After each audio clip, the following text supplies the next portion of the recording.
les Sanballat et Tobija qui s'opposent au succès de ton travail seront vaincus en cette nuit. C'est pas demain, c'est cette nuit-là. Tous les Sanballat, les Tobija qui s'opposent à ton succès, au succès de ton travail, tes promotions, ils seront tous vaincus cette nuit. Alors prenons Néhémie 4, versets 1 à 9. Lorsque Sanballat apprit que nous bâtissions la muraille, il fut en colère et très irrité. Il se moqua des Juifs et dit devant ses frères et devant les soldats de Samarie: à quoi travaillent ces Juifs impuissants? Les laissera-t-on faire? Sacrifieront-ils? Vont-ils achever? Redonneront-ils vie à des pierres ensevelies sous des monceaux de poussière et consumées par le feu? Sanballat, Tobija, les Arabes, les Ammonites et les Asdodiens furent très irrités en apprenant que la réparation des murs avançait et que les brèches commençaient à se fermer. Tous ces ennemis qui ne veulent pas que leur travail soit achevé, ils les attaquaient. Mais ils ne sont pas restés les bras croisés. Ils vont répliquer. Quelqu'un qui veut te faire échouer, qu'est-ce que tu as à faire? Il faut répliquer dans la prière, dans le combat spirituel. Néhémie, ça veut dire Dieu console. Ça veut dire aussi sucré ou bien heureux. Néhémie, sucré, heureux. C'est un bon nom, hein? Dieu console. Il était un leader courageux, honnête. Quand on lisait, honnête. Il ne veut prendre l'argent de personne, même le gouverneur. Il ne demande pas l'argent pour le travail qu'il est venu faire. C'est un entrepreneur, un homme d'action, un homme soucieux de la cause nationale. C'est-à-dire, c'est patriote. Affaire de patriote, c'est pas aujourd'hui, c'est pas en notre temps que les gens sont patriotes, que les gens aiment leur pays. Non, c'est depuis l'Antiquité. Il y a des gens qui aiment leur pays, qui travaillent pour la cause de la nation. Un ennemi en fait partie, un patriote. Donc, toutes les activités sont soutenues constamment par des jeûnes et prières. Non seulement ils travaillent, mais ils jeûnent souvent.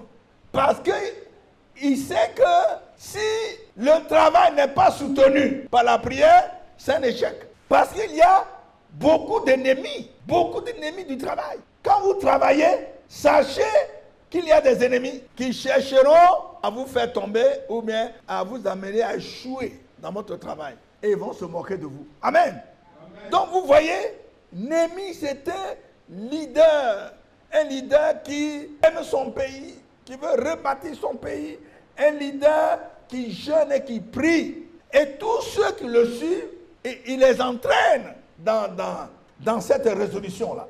Amen. Qui sont les ennemis de Néhémie et du peuple de Dieu? Le premier, c'est Sanballat. Sanballat, ça veut dire le dieu Sim, le dieu lunaire. C'est-à-dire le dieu qui donne la vie. C'est ça, hein? C'est son nom. Le dieu Sin, S-I-N, le dieu lunaire qui donne la vie. C'est un Horonite. Horonite, c'est-à-dire qui vient de la ville Horonaïm. Hein? Horonaïm de Moab. Hein? Ce n'est pas ça qui est important, mais vous allez comprendre pourquoi. C'est un Horonite qui vient de Horonaïm, de Moab. Et c'est situé en Jordanie, voisin d'Israël. Écoutez bien. Il y a aussi Tobija. Tobija, la signification est bonne, hein, son nom là. Tobija, ça dit l'Éternel est bon. Dieu guérit. Mais c'est un mauvais type. Son nom est bon. L'Éternel est bon. Dieu guérit. Vous n'avez pas vu des gens qu'on appelle Dieu donné, mais c'est des sorciers. On dit Dieu donné, mais c'est un grand sorcier. C'est-à-dire le nom ne lui a rien apporté. Il est né sorcier, Dieu donné. Donc Tobija.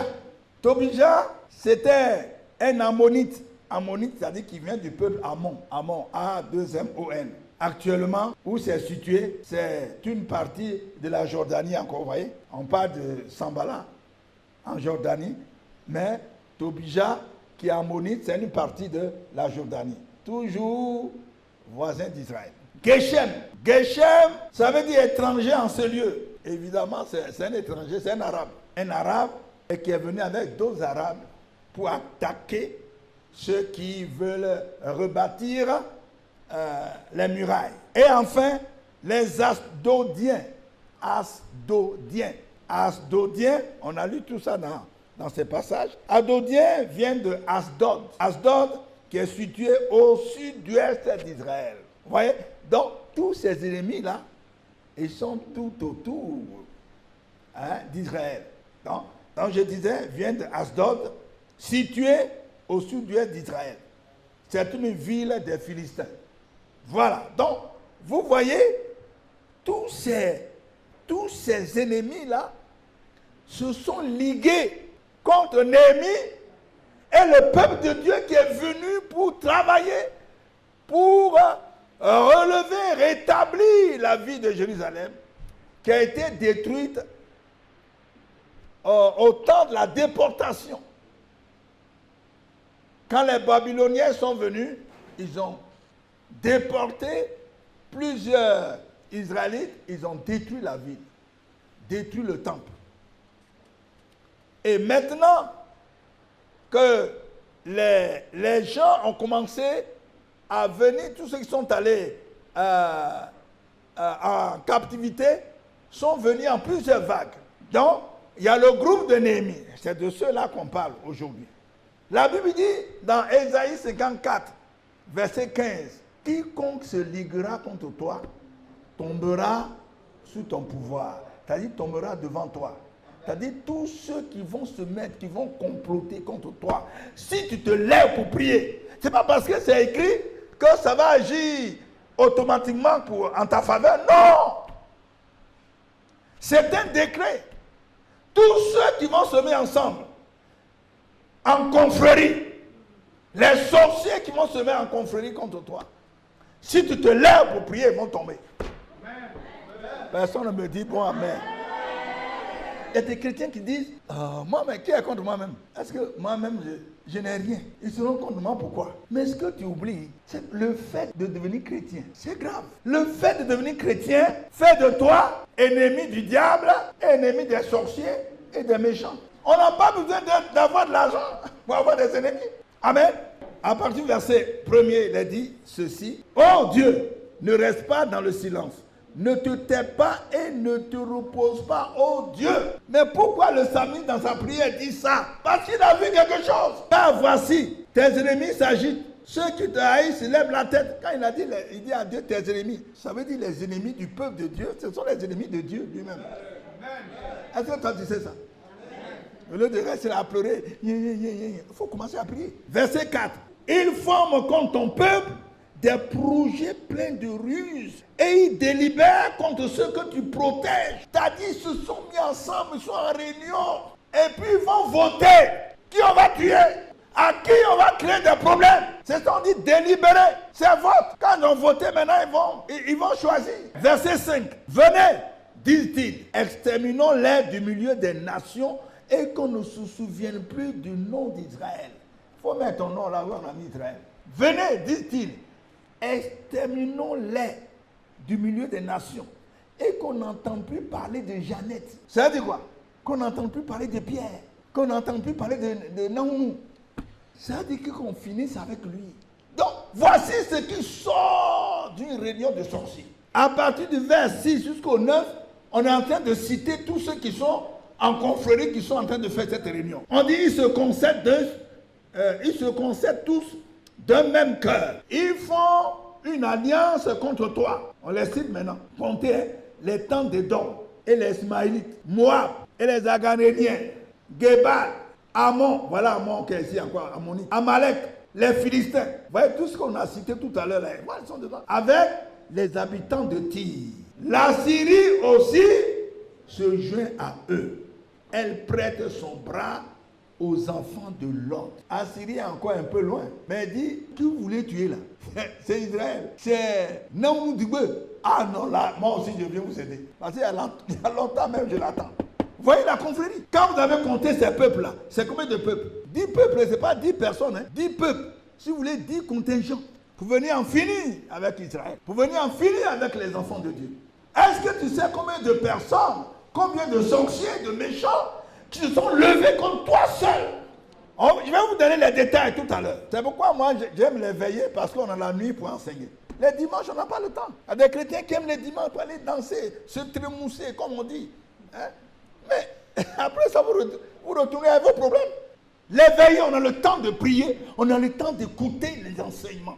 Les enseignements du combat spirituel. Amen. Donc vous voyez ici, ce qui est écrit dans la Bible, là, dans le monde spirituel, c'est pareil. Ce que vous voyez écrit ici contre Israël, c'est pareil contre les chrétiens. Seulement que en ce temps-là, c'était physique. Et ils faisaient les deux, physique et mystique. Ouais. Tous ces peuples qui sont autour là sont des peuples mystiques. Ils ont des incantations qu'ils font avant d'aller en guerre. Tous ceux qui font les guerres, là, ils ont quelque chose qu'ils font d'abord avant de partir. Donc, ces peuples que je viens de citer là, ce sont les Tobija, les Sambala, les Geshom, Asdodiens, les Arabes. Tout cela représente les ennemis du travail. Qu'est-ce que ces ennemis faisaient aux bâtisseurs? C'est-à-dire à Néhémie et à son groupe. Ces ennemis faisaient quoi? Le peuple d'Israël est revenu, comme je le disais, de la captivité par vague. Et Néhémie avait reçu l'autorisation du roi de Perse, qui est aujourd'hui l'Iran. Donc ce roi-là, il s'appelait Artaxerxès.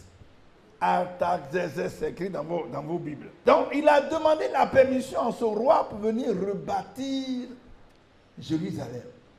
Commençant par rebâtir d'abord les murailles avant de rebâtir les maisons et le temple.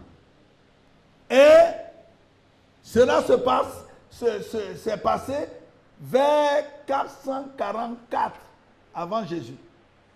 Vers 444 avant Jésus. Non, ce n'est pas à ton temps que le monde vit. Hein. Le monde vit il y a longtemps. avant Jésus, le monde vivait. 444 avant Jésus que cette histoire s'est passée. Mais sur le plan spirituel, ça n'a pas changé. C'est toujours les mêmes attaques. C'est toujours le même mépris. C'est toujours la même jalousie. C'est toujours la même sorcellerie. Ça n'a pas changé. Donc, Sambala, Tobija, Geshom, les Asdodiens, les Arabes et tout leur groupe, voyant Néhémie et les enfants d'Israël travailler, premièrement, ils étaient en colère et irrités. Est-ce que tu sais que depuis que tu as commencé à travailler, des gens qui sont irrités sont en colère? Pourquoi tu travailles? Tu dois rester comme ça, vagabond. C'est ça le désir. Tu dois rester vagabond. Pourquoi? Selon Proverbe 14, verset 23. Proverbe 14, verset 23 dit que tout travail procure de l'abondance. Tout travail procure de l'abondance. Donc ça veut dire quoi? Le travail participe au bonheur. Quand tu travailles, tu as l'abondance, tu as l'argent. Et tu peux acheter tout ce que tu veux. Est-ce que vous pensez qu'un sorcier peut aimer ça? Est-ce que le diable peut aimer ça? Quelqu'un qui peut s'assumer? Non! Ils ont commencé, ils sont en colère. Ils étaient en colère et irrités. Parce qu'il y a des gens qui sont venus travailler. Ce n'est pas sorcellerie ça. Ils se moquaient d'eux et les méprisaient. Il y a des gens qui se moquent, qui méprisent les autres. Et vous allez voir, si vous regardez bien, c'est des jaloux. Et la sorcellerie commence par la jalousie. Pourquoi lui? Pourquoi pas moi? Pourquoi eux? Pourquoi pas moi? Pourquoi les enfants de l'autre? Pourquoi pas mes enfants? La jalousie commence, sorcellerie va entrer dedans. Troisièmement, ils se liguaient contre le peuple de Dieu pour leur faire la guerre, afin de faire cesser l'ouvrage. Néhémie 4, 8 et puis 11. Ils se liguaient tous ensemble pour venir attaquer Jérusalem et lui causer du dommage. Vous savez, les peuples que je viens de vous citer là, ils ne sont pas du même pays ou bien de la même localité. Quand il s'agit de leur ennemi, ils se mettent ensemble. Et c'est comme ça font les sorciers. Les sorciers, le plus souvent, ils font palabre entre eux. Mais quand il s'agit d'un ennemi commun, ils se mettent ensemble pour un temps, pour en finir avec leur ennemi. Ils se sont ligués. Le verset 11 dit quoi? Et nos ennemis disaient, ils ne sauront et ne verront rien jusqu'à ce que nous arrivions au milieu d'eux. Nous les tuerons et nous ferons ainsi cesser l'ouvrage. Gloire à Dieu.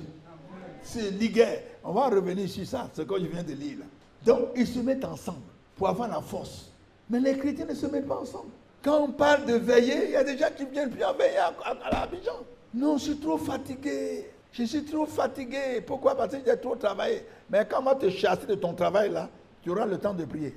Je disais à un frère avant-hier, je dis, c'est ce que Dieu fait. Moi, dans ces jours, si tu ne travailles pas, maintenant tu es à toutes les réunions. Hein. C'est pourquoi quand on travaille, on fait un effort, fait un effort. Il n'y a pas de victoire sans effort. Ce n'est pas possible. Amen. Amen. Parmi tous ces ennemis du travail là, tu peux trouver des gens de ta famille dedans. Tous ceux qui t'attaquent là, tu peux trouver des gens de ta famille dedans. Que nous dit la Bible? Matthieu 10, 36. Matthieu 10, 36 dit quoi? Les ennemis d'un homme, ce sont les gens de sa maison. Premier ennemi, ce sont les gens de ta maison. C'est-à-dire les gens de ta famille. Ne dis pas qu'il faut aller chercher des sorciers dans ta famille. Et celui-là, comme il a un nez comme ça, son nez est trop long, c'est pas un sorcier. Ou bien ses yeux sont gros, c'est pas. Non.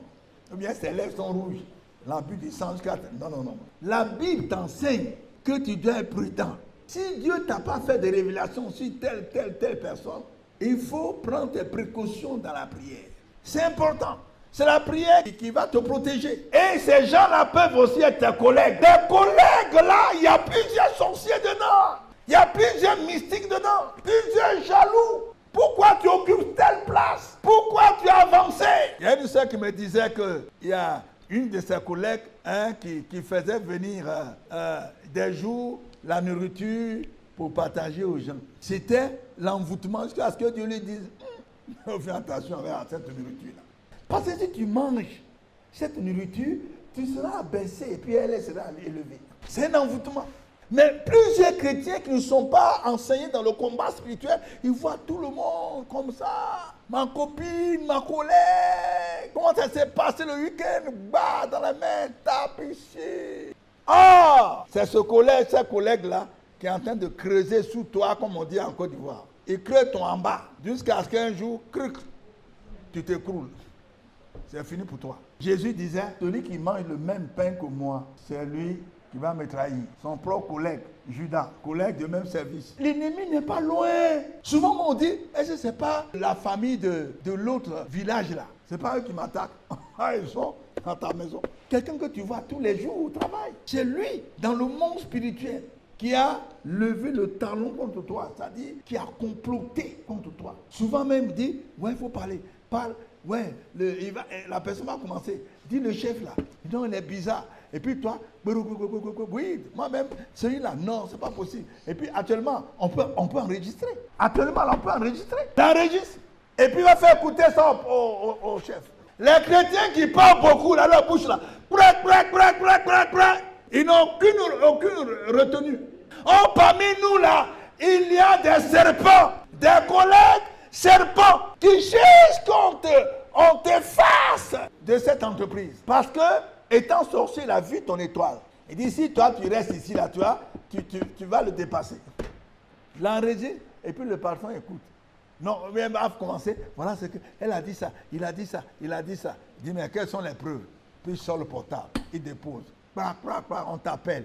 Toi-même, tu écoutes, tu es étonné. Ton ennemi t'a vendu, c'est fini pour toi. Il n'a pas dit que tu n'es pas discret. On parle du travail, non? C'est sérieux, affaire de travail. Quand tu lèves chaque matin, c'est les mêmes personnes que tu vas voir. Vous êtes ensemble toute la journée. C'est le soir que vous venez. Demain matin, le lendemain, vous allez encore. Il faut être prudent. Des amis. Lisons le psaume 55, les vers 13 et 14. 55, 13 et 14. Ce n'est pas un ennemi qui m'outrage. Je le supporterai.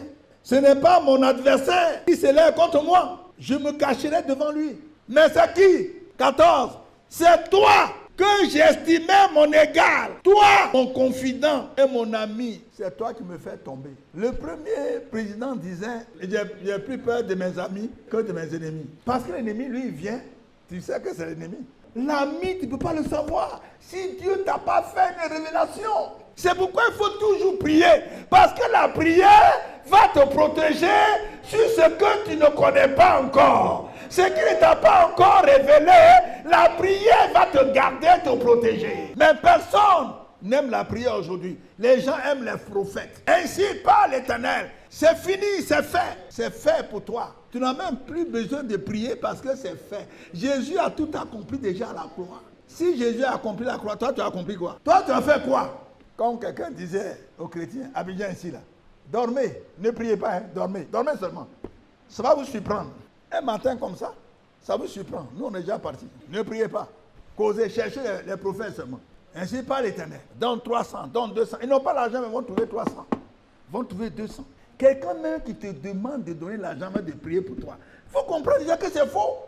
Ce n'est pas biblique. C'est après avoir prié pour toi. Toi-même, dans ta conscience, tu peux venir faire une offrande. Et puis, ce n'est même pas forcé. Un vrai serviteur de Dieu ne va pas te demander de faire offrande avant de prier, ou même après avoir prié. Il ne va même pas te demander. C'est toi-même en signe de reconnaissance quand tu vois l'œuvre que Dieu a faite dans ta vie par l'intermédiaire de ce serviteur. Tu dis non, je dois aller dire merci au Seigneur. Mais Seigneur, là, tu ne le vois pas. C'est son serviteur que tu vois. Aujourd'hui, les gens, c'est les faux prophètes. Et puis, ils ont bouffé tout l'argent, mais ils continuent d'aller là-bas. Est-ce que ce n'est pas un envoûtement? L'envoûtement qui a fait qu'ils sont devenus paresseux, ils ne veulent plus prier. Quelqu'un qui ne veut plus prier, il va chercher les prophètes. Oh, la Bible dit que toi-même, tu es ton propre prophète. Est-ce que tu sais que tu es un sacrificateur qui doit régner sur la terre? Mais tu ne pries pas. Comment tu peux arriver à régner sur la terre? Ce sont les autres qui vont régner sur ta tête. Quelle a été la réaction du peuple de Dieu? Dans toutes ces attaques, ces moqueries, ces mépris, ces intimidations, quelle a été leur réaction? C'est ça qui va nous intéresser dans cet enseignement. Premièrement, ils ont pris la résolution de bâtir. C'est-à-dire quoi? Pour réussir dans son travail, il faut être très courageux. Ne pas se laisser décourager. Car aucun métier n'est facile. Gagner l'argent même n'est pas facile. C'est pourquoi Dieu dit en Genèse 3, verset 19, tu mangeras ton pain à la sueur de ton visage, bien à la sueur de ton front. Je suis là, je suis en train d'essuyer. C'est mon travail que je fais là. Je travaille et puis vous en bénéficiez, vous êtes assis. Voilà la sueur sur mon front. Quoi? Job 22, verset 28. À tes résolutions répondra le succès. Quand tu fais un travail, même petit travail, il faut être courageux.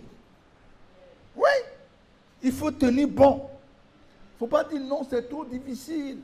Non, vraiment, il n'y a pas de travail facile. Les ministres que vous voyez là, vous croyez que leur vie là est facile? Peut-être qu'ils ont plus de problèmes que nous. Hein? Amen.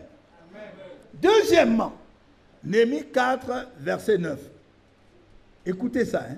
Nous priâmes notre Dieu et nous établîmes une garde jour et nuit pour nous défendre contre leurs attaques. Ça veut dire quoi? Quelqu'un qui travaille doit faire un calendrier de prière. Écoutez-moi bien. Si tu travailles, tu dois faire un calendrier de prière parce que il y a les ennemis du travail. Soit dans ta famille, soit tes collègues, soit tes amis.